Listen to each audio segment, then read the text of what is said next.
सद्गुरु महाराज की। बंदो गुरुपद कंज कृपा सिंधु नर रूप हरि महामोह तम पुंज जासु वचन रवि कर निकर। गुरु बिन ज्ञान ना उपजे गुरु बिन मिले न भेव। गुरु बिन संशय ना मिटे। जय जय जय गुरुदेव। अखंड मंडलाकारं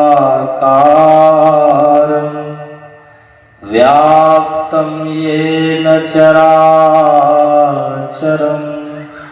तत्पदं दर्शितं येन तस्मै श्री गुरुवे नमः। बोलिए प्रेम से श्री सद्गुरु महाराज की। मंचस्थ सम्माननीय पूजनीय साधु समाज, परम आदरणीय सत्संग प्रेमी महानुभावों, धर्मानुरागिनी माताओं, धर्मशिला वर्ग,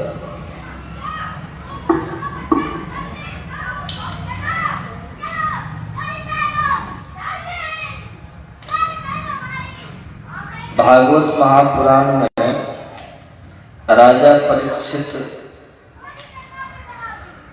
वन में शिकार खेलने गए। उन्हें प्यास लगी तो समीक मुनि के आश्रम पर पहुंचे। समीक मुनि समाधि में थे, ध्यानस्थ थे, समाधिस्थ थे। और जब कोई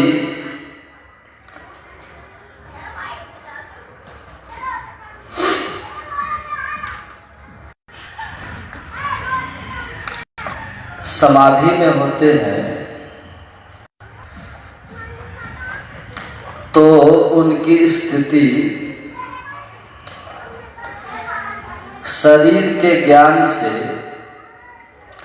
ऊपर होती है। जैसे गहरी नींद की स्थिति में किसी के आने जाने का आपको ज्ञान नहीं होता, लेकिन नींद में हम अज्ञानावस्था में रहते हैं। पर समाधि की जो स्थिति होती है, बाहर संसार का तो ज्ञान उसे नहीं होता, लेकिन उसको अपने अंदर में आत्मा का ज्ञान, परमात्मा का ज्ञान रहता है। समाधि में साँझ भोर दिन रैन कछु जाने नहीं, लेकिन बाहर जड़वत रहे माही चेतन से।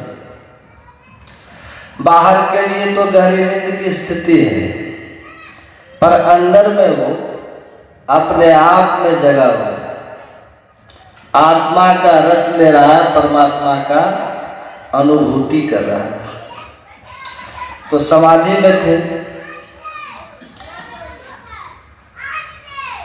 तो राजा परीक्षित, उन्हें लगा कि मैं राजा हूं और मेरे ही राज की ये प्रजा है और हमारे ही दिए हुए दान पर इनका आश्रम और इनका जीवन, इनका परिवार का पोषण होता है।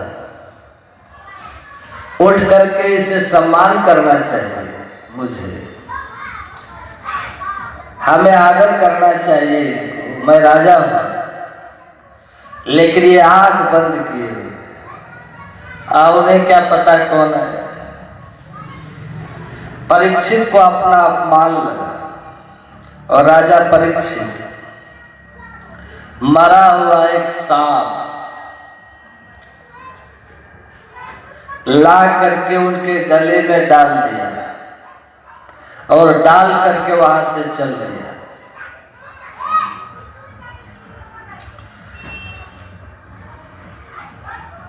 जब समीक मुनि का पुत्र श्रृंगी ऋषि जब वो वहां आए तो उन्होंने देखा अपने पिता के गले में मरा हुआ सांप देख करके बहुत क्रोधित हुए। और वे भी बड़े तपस्वी थे। पिता अभी भी समाधि में है। कहा कि मेरे पिता के समाधि में इस तरह का अपमान किस दुष्ट ने किया है। आसपास के आश्रमों से पता चला कि राजा परीक्षित ने किया। उन्होंने तुरंत श्राप दिया कि जिस दुष्ट ने समाधि में बैठे हुए मेरे पिता का मरा हुआ सांप डाल करके अपमान किया है, वह आज से 7वें दिन तक्षक नाग के डसने से मृत्यु को प्राप्त हो जाएगा। और ये बात राजा परीक्षित तक पहुंची। राजा परीक्षित के सिर पर कलयुग सवार था। क्या सवार था?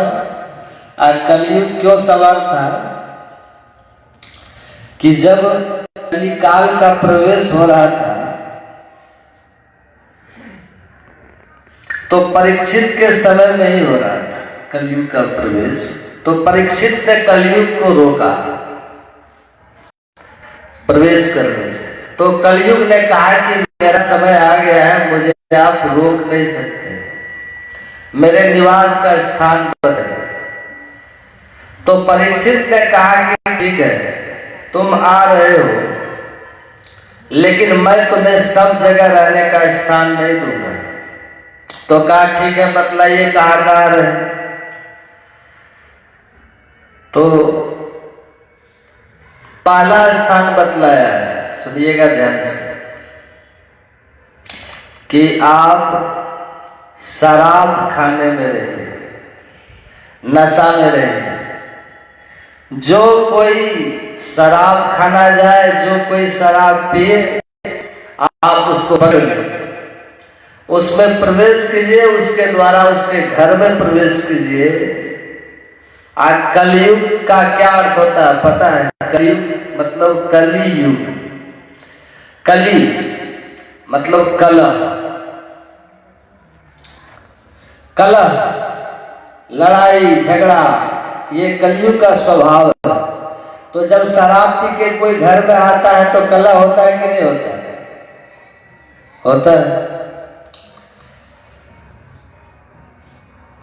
शराब बिहार में बंद है, अब फिर भी पीने वाला मिल जाते हैं। आदत है ना, महंगा मिलता है फिर भी पीने वाला पी लेता है। शराब बंद है ना बिहार में, लेकिन पीने वाला पी ही लेता है। अच्छा, आप लोग अपने ख्याल को हमारे तरफ लगा के रखिएगा, ध्यान से सुनिएगा। बड़ी गुड़ बातें सुनाऊंगा। तो कलयुग जो है जहां प्रवेश करेगा वहां कलह होगा। आप ध्यान से सुनने की कोशिश कीजिए।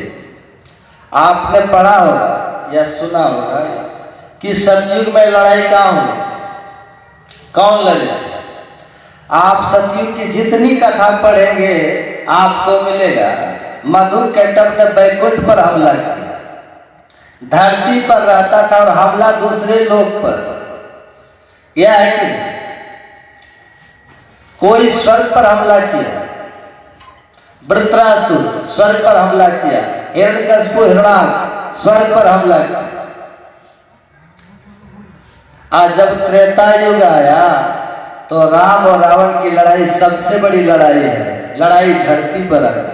भारत ने श्रीलंका पर हमला किया, समझ रहे किया ना। आज जब द्वापर युग आया तो आपस में धन के लिए दो चचेरा भाई लड़ गए, लड़े कि नहीं लड़े? युग का प्रभाव है ना। द्वापर में कौरव और पांडव, एक धृतराष्ट्र और एक पांडु। पांडु धृतराष्ट्र सगे भाई और उनके बेटे आपस में लड़ गए, चचेरे भाई। आज कलयुग में भाई भाई लड़ रहे हैं कि नहीं लड़ रहे हैं? पति पत्नी में झगड़ा, भाई भाई में झगड़ा, बाप बेटे में झगड़ा। तो ये कलयुग क्या है? कलह,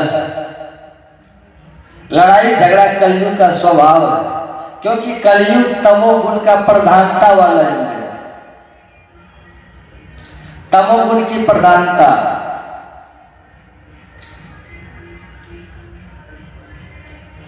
तो कहा कि तुम शराब में रहो, जो पिएगा उसको पकड़ लेना, उसके घर की शांति खत्म कर देना, उसकी बुद्धि विवेक को मार देना, क्योंकि तमोगुण जब आता है तो मूढ़ता आती है। अधर्म को वो धर्म समझ के खूब बढ़िया लगता है उसको कर लेना। दुनिया में दुख ही दुख है। एक नौजवान बोल रहा था, आप ये सब बेकार बोलते हैं, हमको तो लगता है दुनिया में मजा ही मजा है। इमर्सन ने कहा है कि दुनिया में दो ही लोगों को सुख दिखाई देता है। किसको किसको? कहा कि एक नौजवान मूर्ख को और दूसरे पागल को। तीसरे को तो यहाँ सब कुछ उल्टा ही नजर आता है और ये कहते हैं जनी लिपटोरे प्यारे जग पड़े सुख कचो यहाँ। नौजवान है, मूर्ख है। आप मूर्ख मतलब ये मत गलती से समझिए आप पढ़ा लिखा नहीं। पढ़े लिखे, जो पढ़े लिखे नहीं होते उनको अनपढ़ कहा जाता है, और जो पढ़ लिख करके उल्टी सोच का होता है उसको मूर्ख कहा जाता है। ये बात ठीक से समझिए। मूर्ख सदैव पढ़े लिखे लोग अधिकांश मिलते हैं, अनपढ़ लोग मूर्ख कम होते हैं।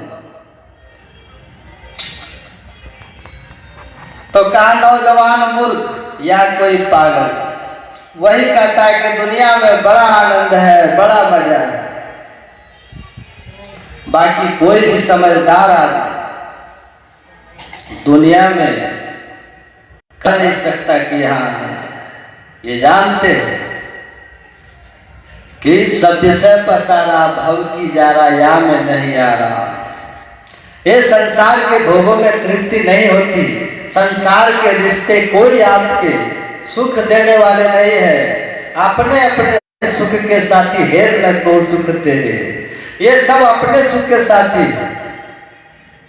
रोज आप सही खाना बना के दो, एक दिन सब्जी में नमक अधिक हो गया, तब देखो पति देव की भाषा शैली कैसे बदलती है।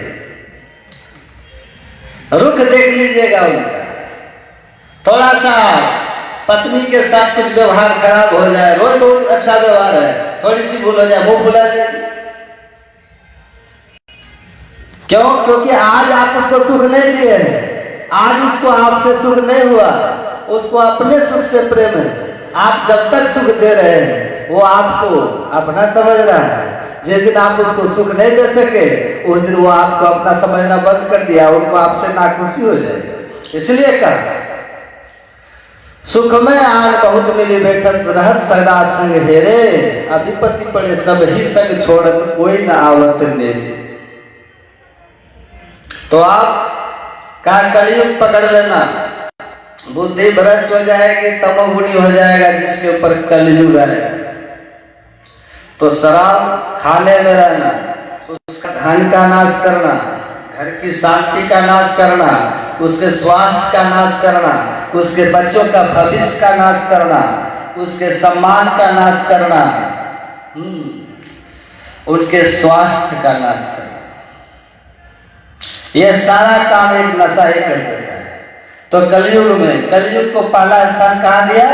शराब। दूसरा स्थान कहा? बूचड़ खाने में रहना, मुर्गा बकरा जो खरीदे अंडा खाए उसको धर्म लेना। और खान पान का असर मन पर पड़ता है। ये बात अच्छी तरह समझिए। बुद्धि आपकी खराब हो, अन्न का प्रभाव मन पर पड़ता है, क्योंकि मन भी अन्न से ही बनता है। आप देख लीजिए ना, रामायण पढ़िए, जब रावण के सब मारे गए और कुंभकर्ण को जगाया, तो कुंभकर्ण क्या कहता है कि हमको समय से पहले क्यों जगाए? 6 महीना सोता था, 1 दिन जागता था।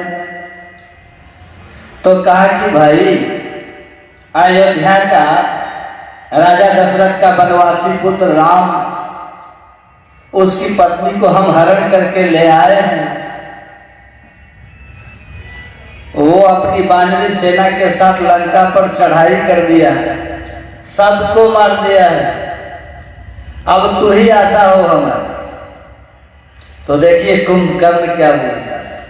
हम लोग जो बोलते हैं ना कि 6 महीना मांस मछली नशा छोड़िए, तब दीक्षा लीजिए, जमीन तैयार होगा तब न बीज डालेंगे कि उसरे भूमि में फेंक दीजिएगा।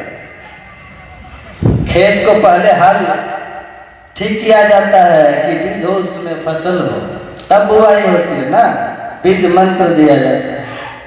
तो क्या कहता है कि फल न किन्न तुम निश्चर ना, अब वही आयो जगायो कहा। अरे तुम सीता का अपहरण कर लिया और राम वनवासी राजकुमार राम, दशरथ का बेटा राजकुमार राम चढ़ाई कर दिया। वो राजकुमार राम है और सीता है, रानी है सीता, तुम नहीं जानते। तात राम प्राकृत नर नाही, पूर्ण ब्रह्म लखहु मन माही। भूखे बाद हरण अवतारा, आ कहु नारद सुनेहु बहुबारा। क्या है भाई, राम साधारण मनुष्य नहीं है। कौन कह रहे हैं? कुंभकर्ण। पूर्ण ब्रह्म भगत है तो भगवान प्रभु राम धनुतन, अरे परमात्मा है वो, धरती से पाप का नाश करने के लिए अवतरित हुए हैं। देखो मन की आंख से देखो, पूर्ण ब्रह्म है वो, कोई राजकुमार नहीं है, साधारण नहीं है। लंका पर चढ़ गया, समुद्र पर पुल बांध दिया, और तुमको अभी तक होश नहीं हो रहा है कि नारद ने कहा था वो पूर्ण ब्रह्म है। मन की आंख खोल कर दे, पूर्ण ब्रह्म है। जाओ उसकी शरण में सीता को लौटा दे, क्योंकि सीता साधारण नहीं है। जगदम्बा हरियाण के 60 चाहसी कल्याण, कार्य 60 मूर्ख। जगदम्बा जगत जननी सीता को हरण करके और अब कल्याण की बात कर रहा है। जाओ जाकर के राम के पास सीता को लौटा दो, तुम्हारी भी रक्षा होगी, राक्षस कुल का भी रक्षा होगी, नहीं तो सर्वनाश हो जाएगा। वह तो भगवान है। कहा भाई जो तुम कहते हो ना सब ठीक है। रावण भी वेद पढ़ा था, जानता था कि जैसा खावे वैसा होवे मन। अन्न का मन पर प्रभाव जो है बहुत देर रहता नहीं। तो ये जो खा करके सोया था ना कुंभकर्ण, तो 4-5 महीना गुजर गए, इसका खून हो गया है शुद्ध, अब मन हो गया है पवित्र। मन मलिन मन जो है अन्न के प्रभाव से, शराब नशा के प्रभाव से मुक्त हो गया। इसलिए इसकी सोच शुद्ध हो गई है, समझ अच्छी हो गई है, बुद्धि विचारवान हो गई है। इसलिए इसको धर्म दिखाई दे रहा है। कहा कैसे ये नहीं मानेगा, अभी बिगाड़ते हैं इसकी बुद्धि। रावण सोचा कहा तुम्हारी हमारा हर बात मानेंगे, पहले भूखे हो भाई कुछ खा लो। व्यवस्था कर दी। कहा कि ठीक है चलो, ले गया। खाना तो उसका जान ही रहे, भैंसा खाया दारू पिया, महिष खाए करी मदिरा पाना। भैंसा खाया दारू पिया, भूल गया कि तात राम प्रकृत नर नारी। जगदम्बा हरियाण के एकदम कहा महिष खाए करी मदिरा पाना, गर्जा वर्जा घात समाना। गर्जा कहा रणहतो पर कहाँ है राम? मतलब अभी मात्र उसको ठीक करेंगे। ए भाई तुम निश्चिंत रहो, हम है ना, हम है, तुम निश्चिंत रहो। एक सीता क्या, दुनिया की जो नारी, जिसकी नारी, जिसकी कुमारी तुमको पसंद है ले आओ, हम अभी रगड़ देते। घबराने की बात नहीं है। एकदम गरजता हुआ चल दिया। अभी खाने के पहले की बुद्धि और खाने के बाद की बुद्धि, पीने की पहले की बुद्धि और पीने की बाद की बुद्धि कहाँ गई? कहाँ गई? एक जमींदार थे, बड़े जमींदार हेमचंद्र राय। दरवाजे पर उनके हाथी रहते थे, बहुत अमीर आदमी था। उनका एक नौकर था, उसका भी नाम था हेमू। हेमचंद्र राय का नौकर नाम था हेमू। और था वो आदिवासी, जानते नहीं, जनजातीय आदिवासी। तो उनके घर पर वो काम करता था, उनके गाय को खिलाता था, झाड़ू वाड़ू लगाता था। कई नौकर थे, लेकिन ये थोड़ा मुंह बोला ज्यादा था। बचपन से रह के उसके माँ बाप भी नौकर थे इनके यहाँ, तो वो वहीं पला बढ़ा, तो थोड़ा बेटा बाप नौकर मालिक के बीच हो गया। शादी वादी भी मालिक ही करा दिए थे, घर भी दे दिए थे उधर बना के। तुम चला गया एक दिन किसी की शादी में, कह रहे हेमू चल जाना, हम नहीं जाएंगे, न्योता करके आना। गया तो वहां पार्टी उटी में दारू वारू चल रहा था, पी करके उधर से आ गए। अब 4-5 लोग के साथ हेमचंद्र राय बैठे थे आंगन में। आया उधर से, कहा हेमू बेटा वो गाय सबको ना नाक से हटा के यार अंदर में बांधो, मौसम ठीक नहीं लग रहा है। कहा है मालिक, हमको आप नौकर समझते हैं, गाय बांध देंगे, हाथी का दाम बताइए। आज में 20 गो रुपया था, आ वही निकाले अंदर करे, हाथी का दाम बताइए, हाथी खरीद सकते हैं आपका, हमको गाय बांधने के लिए कहते हैं। भले कितना लीजिएगा, सबके सामने बोल रहे हैं। हेमू बोल रहा है, हेमू।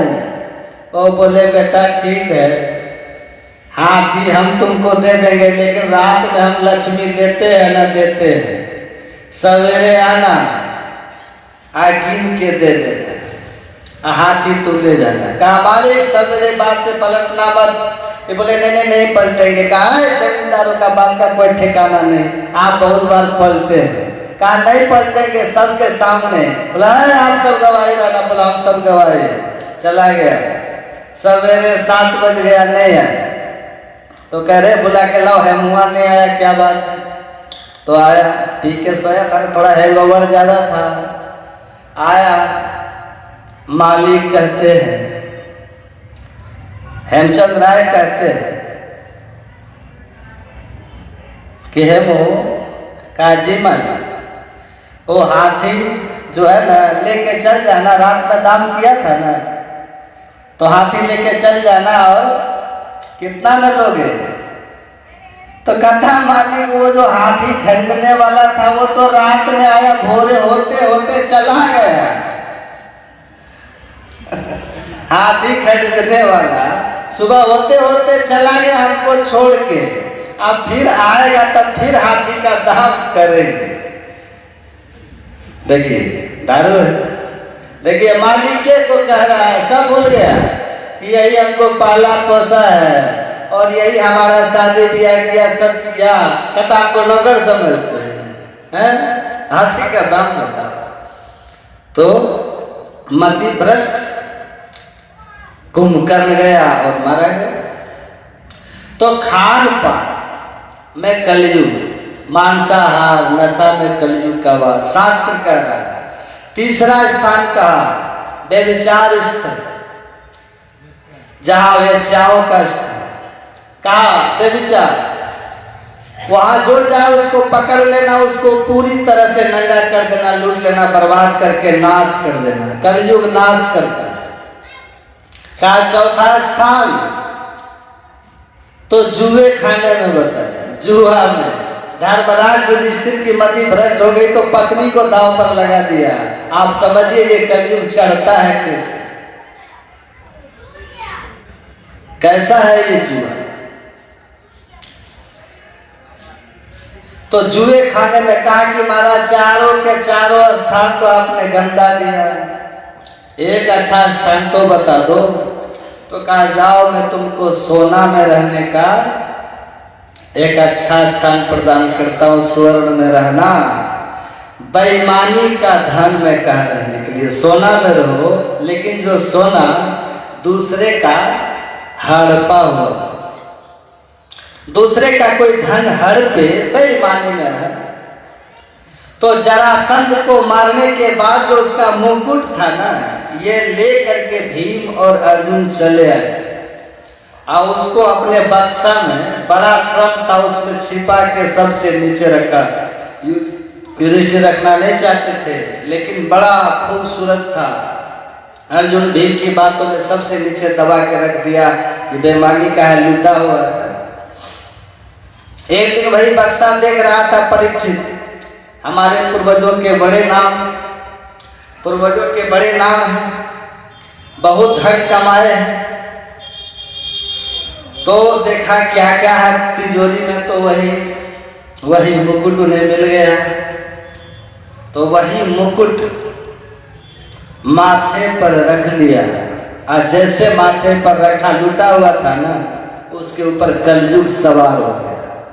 बुद्धि भ्रष्ट।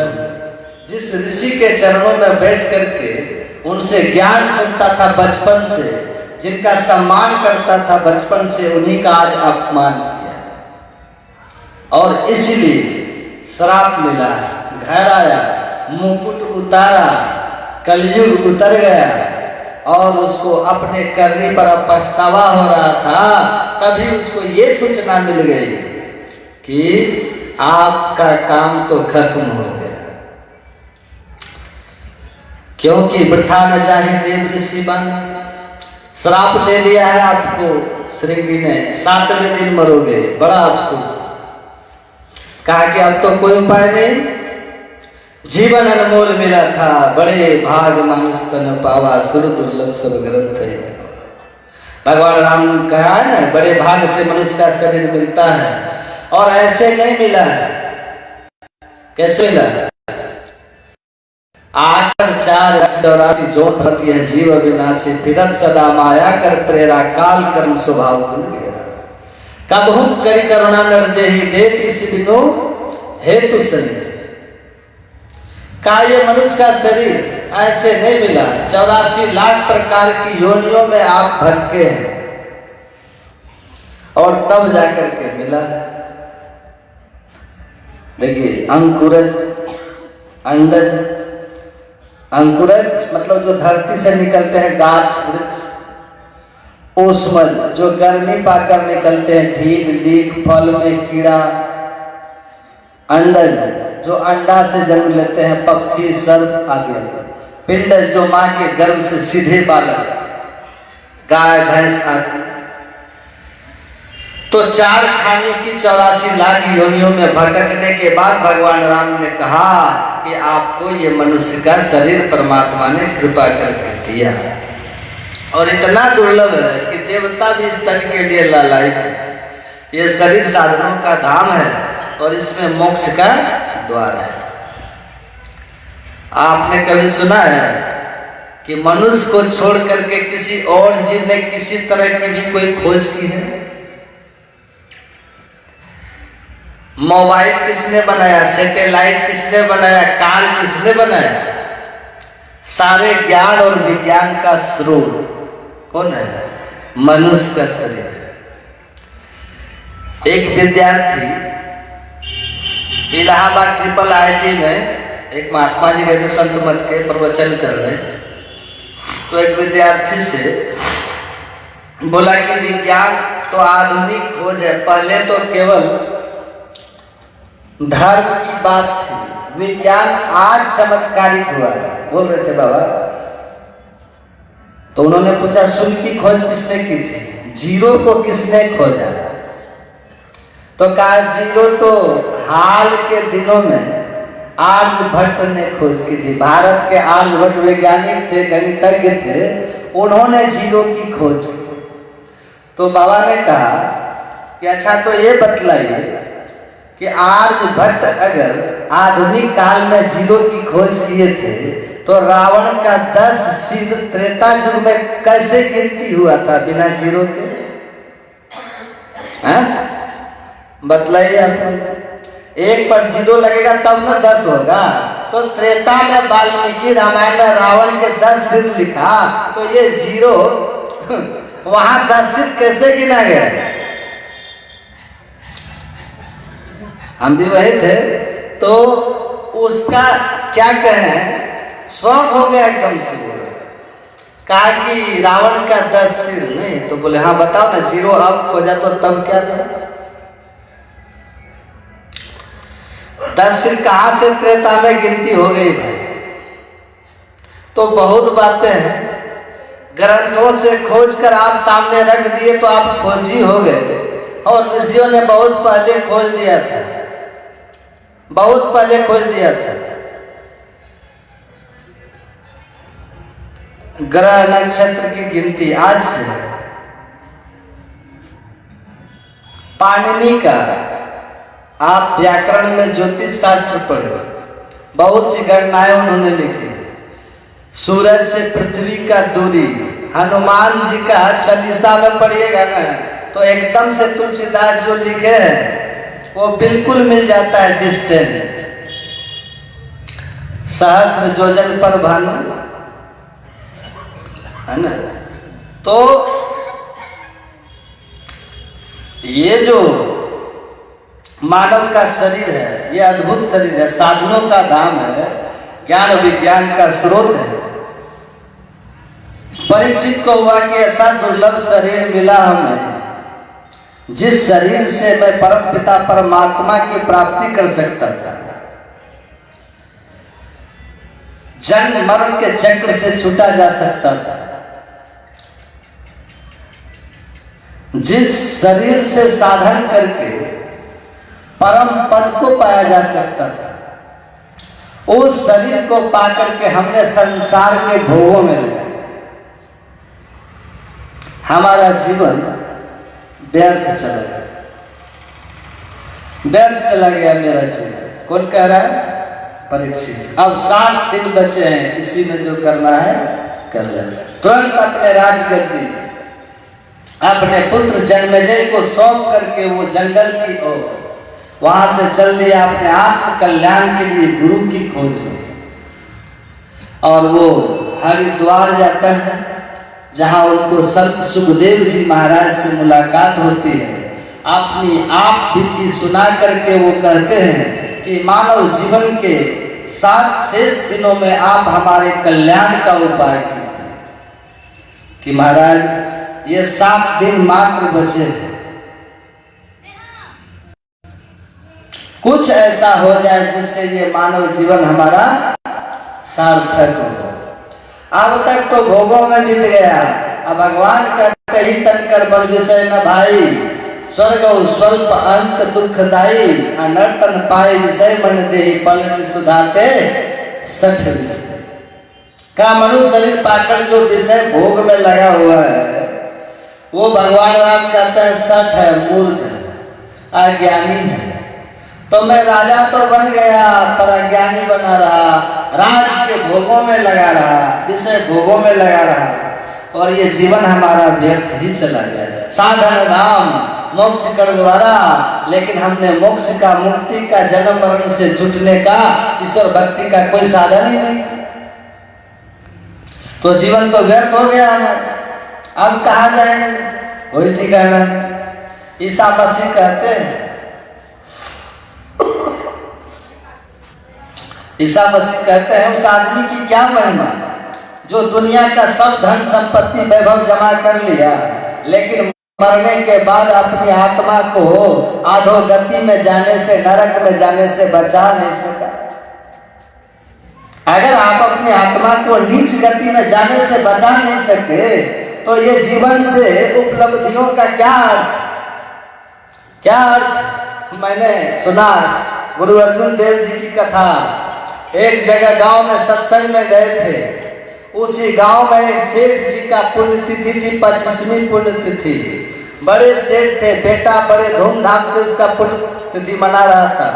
गुरु अर्जुन देव जी महाराज को कहा कि महाराज इस गांव में आप पधारे हैं तो आप हमारे घर के भी भोज में पधारिए, अपने चरण रख दीजिए। वो वहां चले गए तो देखते हैं कि भंडारा में, जहाँ भोज भंडारा होगा वहां तो कुत्ते बच्चे वो तो हंगामा में रहेंगे। कुत्ता सब दौड़ दौड़ के आया, एक कुत्ता दौड़ दौड़ के आता था, बार बार दौड़ दौड़ के आता था। महात्मा वहीं बैठे अर्जुन देव, सेठ का बेटा बोला इसको दो तो दूध डंडा ही तो मानता नहीं है, बार बार कुत्ता दौड़ के आता है। 2-3 डंडा दिया, 2-3 डंडा दिया कुत्ता को, भागा चाय चाय करके कुत्ता। गुरु अर्जुन देव जी को बर्दाश्त नहीं हुआ, ठठा के हंसने लगे। कहा क्या महाराज क्यों हंस रहे? कहा नहीं ऐसे ही हंस दिया। कहा आपकी हंसी रहस्यमय है, कोई बात है क्या? कहा कि कुत्ते को देख करके हंसा। कहा क्या देख कर हंसे? कहा बताएंगे तो बड़ा बुरा लगेगा, बताएं कि दिखाएं। बताने से समझ में न आए तो दिखा दूं। कहा क्या महाराज? कहा ये जिसका भंडारा हो रहा है, जिस सेठ जी के 25वीं पुण्यतिथि पर इतना बड़ा भोज भंडारा चल रहा है, आज सब लोग मिठाई पूड़ी कचौड़ी जिलेबी दबा रहे हो, वे ही सेठ कोई अच्छा कर्म नहीं करने के कारण कुत्ता की झोली में रोटी के लिए बिलबिला रहे हैं, और उन्हीं का कमाया हुआ धन और लाट वही कुत्ता खा रहा है। कहा ये हाल है। वही ईसा मसीह कहते हैं क्या लाभ जो अपनी आत्मा को दुर्गति में जाने से बचा नहीं सका, तो उसकी महिमा क्या है? परीक्षित भी कहते हैं क्या महिमा मेरे राजा होने के, नरक का द्वार तो मेरा खुला हुआ। हमने तो आज तक सदगति का साधन ही नहीं किया, मनुष्य शरीर जो मिला था पाई नजर पर लोक सवारा, पर लोक सवारने के लिए जीवन के बाद के जीवन के बारे में कुछ भी नहीं सोचा, जो सोचा सब व्यर्थ सोचा। तो अब तो पछताना हो। तो 7 दिन बचे हैं महाराज, कोई उपाय करो जिससे कुछ परलोक सवर जाए और कम से कम 84 लाख में जाने से तो बच जाए। तो इतनी तो आप कृपा आप कर दीजिए। सुखदेव जी महाराज ने कहा राजन 7 दिन कम नहीं होते, केवल सही जगह पर आने की बात है। सच्चे सदगुरु मिल जाए, गुरु दयाल दया कर दिए भेद बताए, महाभागी जीव के दिए भाग जगह। कहा घबराओ मत। गुरु महाराज ने तो कहा है ना, दीक्षा लेकर के जो ध्यान करते हैं ना दीक्षा के समय,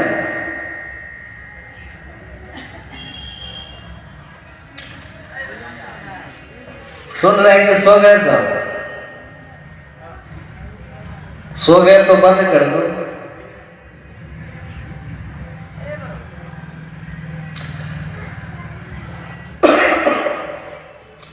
तो परीक्षित कहते हैं हमने तो आज तक सदगति का साधन ही नहीं किया, मनुष्य शरीर जो मिला था पाई नजर पर लोक सवारा, पर लोक संवारने के लिए जीवन के बाद के जीवन के बारे में कुछ भी नहीं सोचा, जो सोचा सब व्यर्थ सोचा। तो अब तो पछताना हो। तो 7 दिन बचे हैं महाराज, कोई उपाय करो जिससे कुछ परलोक संवर जाए और कम से कम 84 लाख में जाने से हम बच जाए। तो इतनी तो कृपा आप कर दीजिए। तब सुखदेव जी महाराज ने कहा राजन 7 दिन कम नहीं होते। ध्यान से सुनिए, केवल सच्चे गुरु मिलना चाहिए, सच्चे सदगुरु मिल जाए, गुरु दयाल दया कर दिए भेद बताई, महाभागी जी के दिए भाग लगाए। कहा घबराओ मत। गुरु महाराज ने कहा है ना, दीक्षा लेकर के जो ध्यान करते ना दीक्षा के समय, उसका संस्कार भी कभी मरता नहीं है, वो संस्कार भी मरता नहीं और वो संस्कार भी दुर्गति में जाने से बचाता है। थोड़ी देर का ध्यान आप पढ़िए महर्षि में ही दिनचर्या उपदेश, ये है महिमा इस भक्ति बीज की। ऐसे दीक्षा इसलिए नहीं लिया जाता है, पहले खेत तैयार करो, 6 महीना तक खान पान शुद्ध किया, उसका शरीर पवित्र हो गया, उसको बीज मंत्र दिया, वो बीज मंत्र मरता नहीं। ये महिमा ऐसी भक्ति बीज बिन से नहीं, जो जुग जाए अनंत, ऊंच नीच घर जन्म ले तब संत का संत। वो रविदास जी के कुल में जन्म लेगा तो संत रविदास होगा, वो किसी जुलाहे के यहाँ पलेगा तो वो कबीर होगा, संत कबीर होगा। वो नाभादास टोम जाति में पैदा लेगा तो नाभादास होके लेगा और जगत पूज्य हो जाएगा। कहीं भी उसका जन्म हो जाए पर उसका संस्कार उस ऊंचाई को रोक नहीं सकता है पहुंचने से। कहते ये महिमा है, ये भक्ति का संस्कार, इतनी ऊंचाई, इतना। तभी तो कहा पायो जी में तो नाम रतन धन पायो, वस्तु अमोलक दे मेरे सब गुरु, कृपा कर अपनायो। ये गुरु का दिया हुआ दीक्षा मंत्र साधारण नहीं होता, अमोलक है। तुलसीदास जी कहते हैं पायो नाम चारु चिंतामणि, उड़ कर तेन कसई हो, अब ले नसानी अब ना नसई हो। जीवन बहुत बर्बाद कर लिया पर इस जन्म को मैं बर्बाद नहीं करूंगा। संत रविदास जी कहे बहुत जन्म बिछुड़े थे माधव, यही जन्म तुम्हारे लेखे। कह रविदास आस लागी जो, सिर पैया दर्शन देखे। बहुत जन्म बिछड़े थे माधव, यही जन्म तुम्हारे लेखे। ये बहुत जन्म हम आपसे बिछुड़े रहे, पशु पक्षी कृमि आदि की योनि में भर में बहुबार हो बिछुड़े रहे, यही जन्म तुम्हारे लेखे। यह मनुष्य शरीर आपने कृपा करके दी है, ये जन्म ये शरीर आपके लिए, आपके लेखे में जाएगा। सब शरीर रूप रस गंध स्पर्श शब्द के भोग के लेखे में चढ़ा है, मनुष्य शरीर भक्ति करके भगवान के लेखे में चढ़ेगा। लेखे में सोई घड़ी बाकी के सब बात सुन रहे हैं। भक्ति में बीता हुआ, सत्संग में बीता हुआ, सत्संग ध्यान में बीता हुआ समय भगवान के खाते में गया, अब बाकी जितना चढ़ा सब शैतान के खाते में। तो ये जन्म जो है इसका तो सांस सांस में नाम सुमर, एक एक श्वास में खाली नहीं छोड़ूंगा, हर श्वास आपको समर्पित करूंगा, आपके लेखे में डालूंगा। अबले नसानी अब ना नसई हो, अब मैं नाश नहीं कर होने दूंगा, बर्बाद नहीं होने दूंगा। तुलसीदास कर रहे पायो नाम चारु चिंतामणि, उड़ कर तेल खसई हो। सदगुरु ने कृपा की और ये दीक्षा मंत्र हमें सुंदर चिंतामणि रूपी दीक्षा मंत्र प्रदान कर दिया। जिस चिंतामणि को ठीक से उपयोग करो तो जीवन की सारी चिंताएं चली जाएगी और मनुष्य शरीर तो निश्चित ही मिलेगी। तो मेरी बड़ी कृपा है। कहा 7 दिन बहुत है राजन, यहाँ तो एक क्षण में भक्ति बीज बिन से नहीं। 7 दिन बहुत है, केवल सही जगह पहुंचने की बात है। कर्मधार सदगुरु नावा, सही मल्लाह रूपी सदगुरु के पास आ गए तो मनुष्य शरीर रूपी नाव को भवसागर से पार जाना ही जाना। तो सही जगह आ गए हो। सुखदेव सच्चे संत है, आप वहां पहुंच गए। एक बंगाली बोलता है आजकल तो खाली नकली साधु संत है, असली कोई है।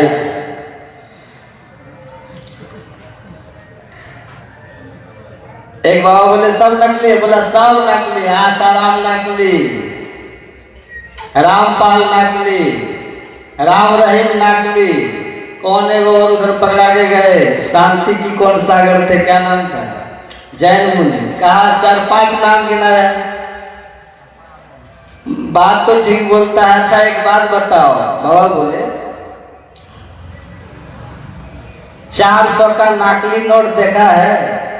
उसी की भाषा में वो बोले 400 का नकली नोट देखा?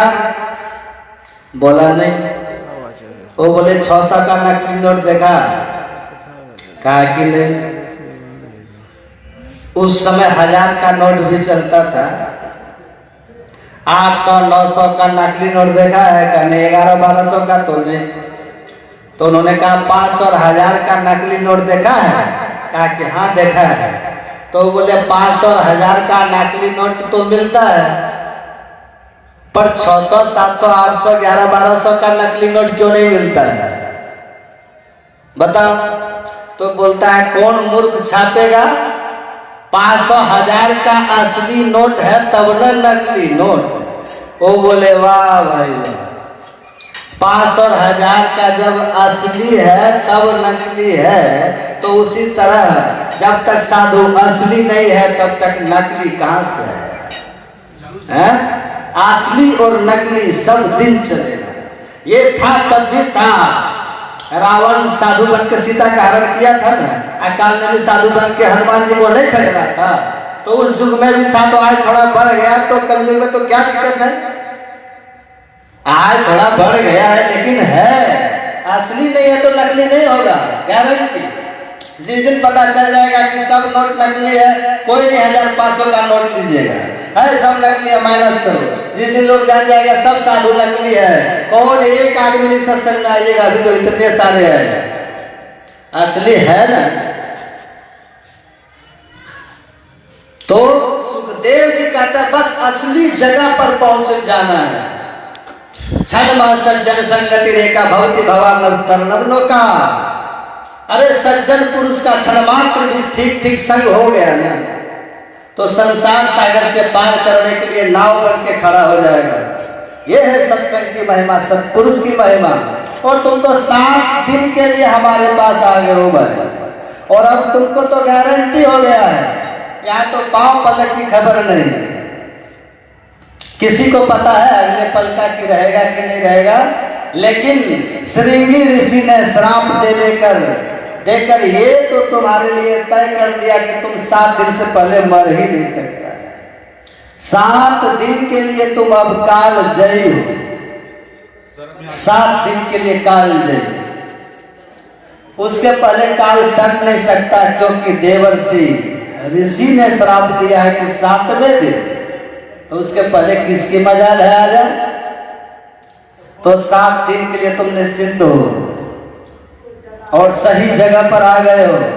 बस अब केवल हम जो कह रहे हैं वो उसको सुनो, और हम जैसा कहेंगे वैसा करो। बस तुमको 7 दिन हमको सुनना, हमारा बात आया हुआ करना है। जब सुनाए तो सुनना, जब करने की बारी आए तो करना, और वो करना सुनना शुरू हुआ। 6 दिन बीत गए। 6 दिन जब बीत गए तब 5वें दिन उसका मन इधर उधर डोलने लगा, क्योंकि 4 दिन 3 दिन होता है, 3 दिन 2 दिन, अरे अब तो 1 दिन बचा है। 1 दिन बीत गया, 2 दिन बीत गया, 3 दिन बीत, मौत करीब आ रही। घबराहट देखा, मनोभाव को सुखदेव जी पकड़ लिए। पकड़ने के बाद सुखदेव जी कहते हैं कि हे राजा, एक राज्य का राजा शिकार खेलते हुए जंगल में गए, और जंगल में शिकार खेलता हुआ एक सुअर का पीछा करते करते घने जंगल में चला गया।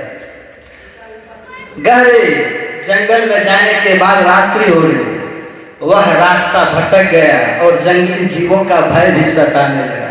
सेना पीछे छूट गई।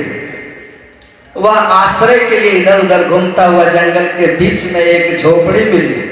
उस झोपड़ी में गया। झोपड़ी एक चांडाल की थी, शिकारी था, वो मार करके पशुओं को लाता था और उनके मांस चमड़े आदि को बेच करके अपना जीवन चलाता था।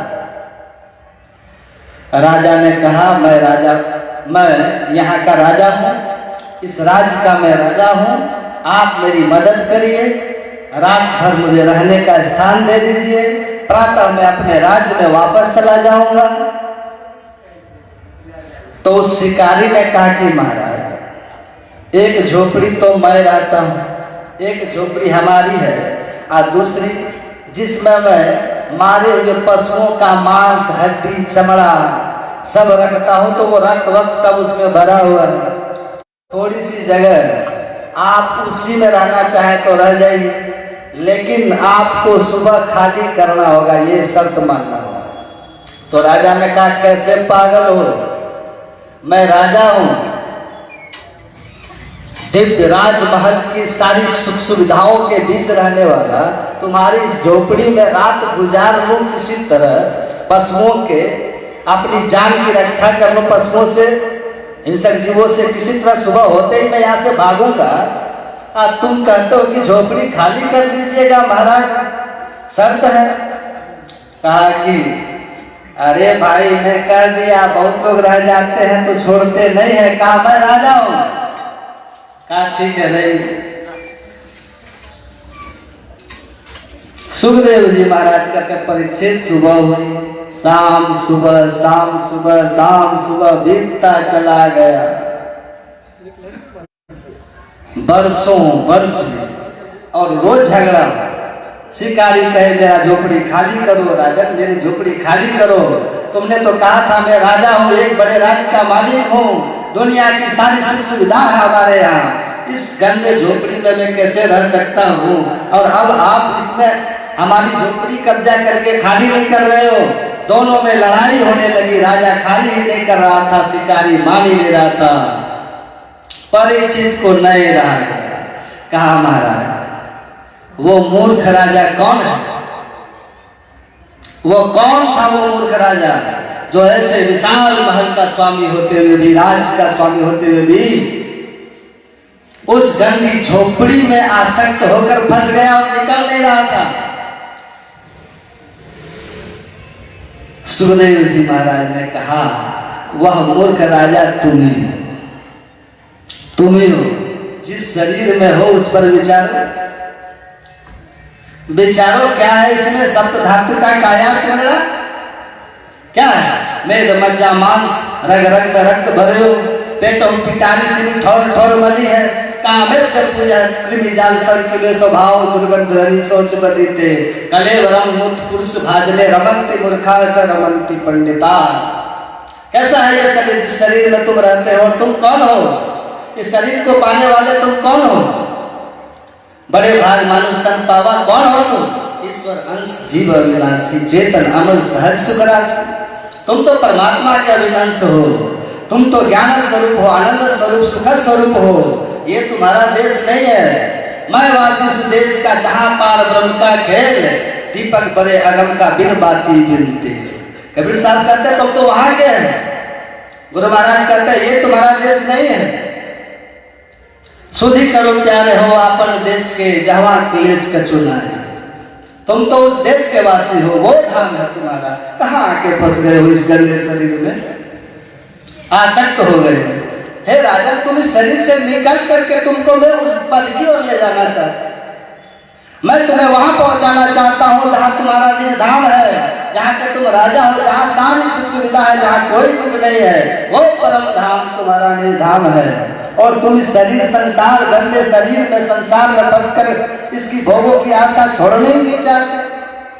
अब मैं तुम्हें कहां ले जाना चाहता हूं? मूर्ख तो तू ही है।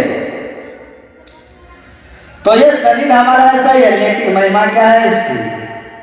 ये चलते फिरते नरक शंकराचार्य ने कहा स्वदेह ओ नरक से स्वदेह।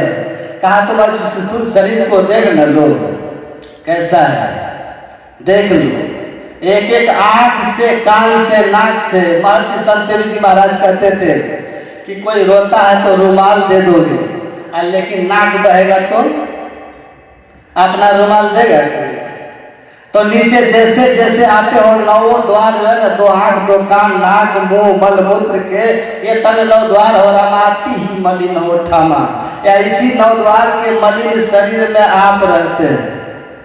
ये भी वैसे ही नरक है जैसे सुअर कुत्ता बिल्ली का शरीर नरक है। लेकिन इसमें क्या महिमा है? मोक्ष का द्वारा। इस शरीर में मोक्ष का द्वार है, इसी शरीर में मोक्ष का द्वार है। इसी शरीर से भक्ति होगी। कुत्ता बिल्ली भेड़ बकरी से लेकर देवता का शरीर में भी मोक्ष का द्वार नहीं। देवता भी अपने पुण्यों के रहते हुए स्वर्ग के सुखों को भोगते हैं, उनकी भी आयु पूरी होती है, पुण्य छीन होता है। छीन पुण्य सोई देव स्वर्ग से नर्क में आवे, पर में चारों खानी देव के ताही दिया। तो आप मनुष्य हो, आप मोक्ष परम आत्मा के धाम में जा सकते हो। केवल मनुष्य शरीर में ही ये मोक्ष का द्वार है। और बिना गुरु के कोई जान नहीं सकता है। बिन दया संतन की नहीं जानना इस राह को, हुआ नहीं होता नहीं वो होनहारा है नहीं। तो कर्णधार सदगुरु दृढ़नावा, दुर्लभ साध सुलभ करि पावा।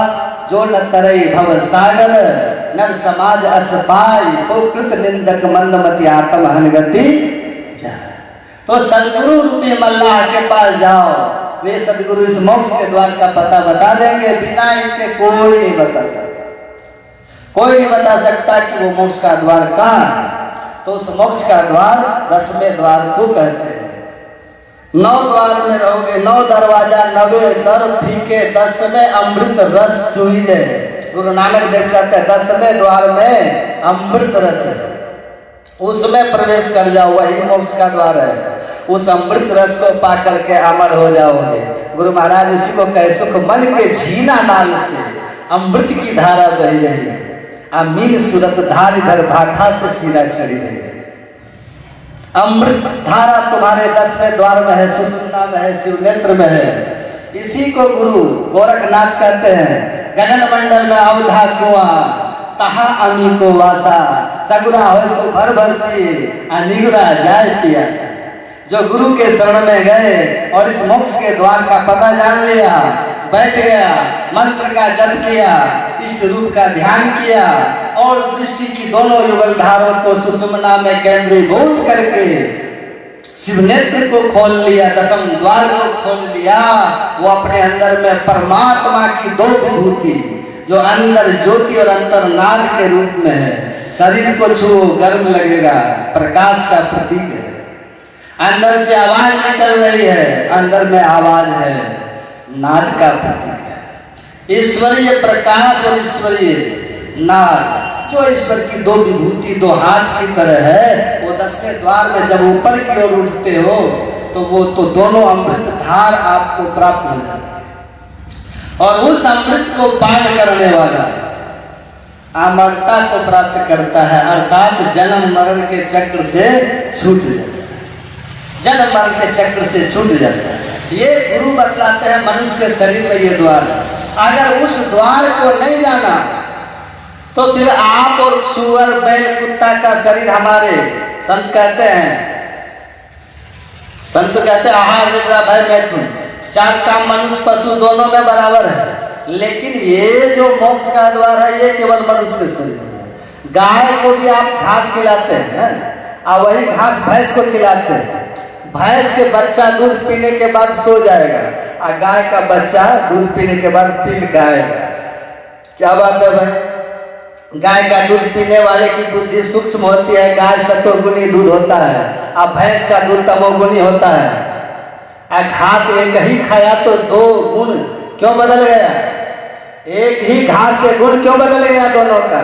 इसीलिए कि विज्ञान कहता है गाय के शरीर में ससना नाम की नाड़ी होती है, जिसके कारण वह कुछ भी खाती है उसको सतोगुण में बदल देती है।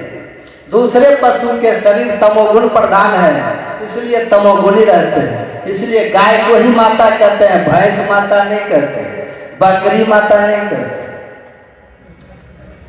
ससना नाम की नारी गाय को सब पशु से अलग करता है, इसलिए गौ माता हो गई। सात्विक हो गया दूध उसका, बुद्धि पवित्र करने वाले। उसी तरह मनुष्य का शरीर भी 5 तत्व का बना है, कुत्ते का शरीर भी 5 तत्व का बना है, भेड़ बकरी सब 5 तत्व के बने हैं। लेकिन मनुष्य के शरीर में मोक्ष का द्वार है जो उनके शरीर में नहीं है। और यही आपको हर शरीर से विशेष बनाता है कि देवता से भी विशेष बना देता है। तो आप अगर इस सुषुम्ना नाम की नारी की खोज नहीं किए, शिवनेत्र की खोज नहीं किए, तो आपका जीवन व्यर्थ हो गया। आपका पाया हुआ मनुष्य शरीर बेकार हो गया। साधन मिला था लेकिन आपने उसका उपयोग ही नहीं किया, क्योंकि आपको पता ही नहीं था साधन का उपयोग कैसे करें। वो मोक्ष के द्वार गुरु बतलाते हैं। इसलिए कहा कि भगवान राम कहते हैं गुरु के शरण में जाइए, मोक्ष का द्वार को जैसे पाइएगा अमृत मिलेगा, अमरता को प्राप्त होगी, जन्म मरण का चक्र छूट जाएगा, परम धाम में चले जाएंगे। और नहीं गए तो भक्ति बीज बिन से नहीं, साधन में लगे हैं ना, तो जब तक मोक्ष में नहीं जाइएगा, भगवान कृष्ण कहते हैं नेहा विक्रम नास्वस्ति प्रत्यवायु न विद्यते। इस ध्यान योग भक्ति के संस्कार का नाश नहीं होता है, ना उल्टा परिणाम होता है। ये माँ जाने से बचाता है, मानव जीवन से है आप, ये महिमा है, ये महिमा है। तो जन्म और मरण दोनों दुख है, जन्म दुखा जरा दुखा जाया दुखा पुनः पुनः अंत काले महा दुखा तस्मात् जागृहि जागृहि जागृहि। कहते हैं जन्म में दुख होता है, संसार में रहते हैं तो नाना प्रकार के रोग, नाना प्रकार के मानसिक कष्ट, दैहिक भौतिक ताप, अंत में मरने के समय भी हजारों वृक्षों के काटने के डंक जैसा पाप कष्ट। तो ये जन्म और मरण दुसह दुख है, इससे पार निकल के परम धाम में चले जाओ, मोक्ष में चले जाओ, सारे दुख खत्म हो जाएंगे। और नहीं तो आत्महन गति जाए। अगर इसको पाकर परलोक मोक्ष मुक्ति का साधन नहीं किया, ध्यान सत्संग नहीं किए, तो आत्महत्या करने वाले की जो गति होती है वो गति है पहला जन्म भूत के पयो, भजन भजन बिना पछते हो। भूत का जोनी मिलेगा, प्रेत जोनी में जाइएगा, और प्रेत जोनी बड़ा कष्टकारक है, भूख प्यास सताती है, वायु प्रधान शरीर होता है, कहीं स्थिर नहीं रहता, छटपटाता हुआ जीवन बीतता है। अब फिर उसके बाद भूत जोनी से मुक्ति हुई तो 84 लाख के पतन की जोनी में चला गया। तो ये मानव जीवन पाकर आप भूत नहीं बन जाइए। आपको भूत से डर लगता है, अब भूते हो जाइएगा तो कैसा लगेगा, सोचिए। इसीलिए आत्महत्या करने वाले की दुर्गति में निर्देह माध्यम दुर्लभम सुलभम, भगवान कृष्ण कहते हैं बलवम सुकल्पम गुरु कर्णधारम। यह मनुष्य शरीर साधनों का धाम है, मुक्ति में जाने का मार्ग है, ये मुक्ति में जाने की नाव है।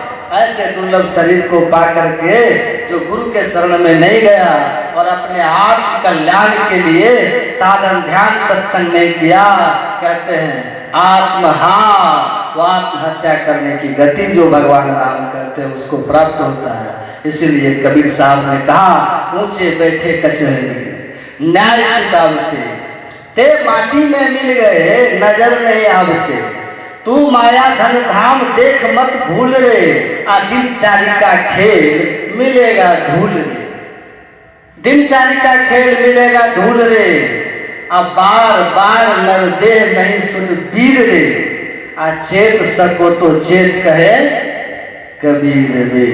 तो आप बार बार नहीं मिलेगा मनुष्य का शरीर, चेत जाइए, जागो रे जिन जागना अब जागन की बार, अब फिर क्या जागे नाम का जब सो पांव पसार।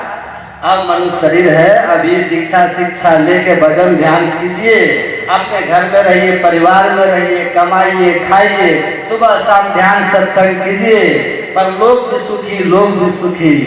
अगर आप केवल परलोक संवारने में लोग ही में ही रह गए और काल आ गया आज जाना पड़ गया, फिर 84 क्या फायदा इस मनुष्य शरीर का।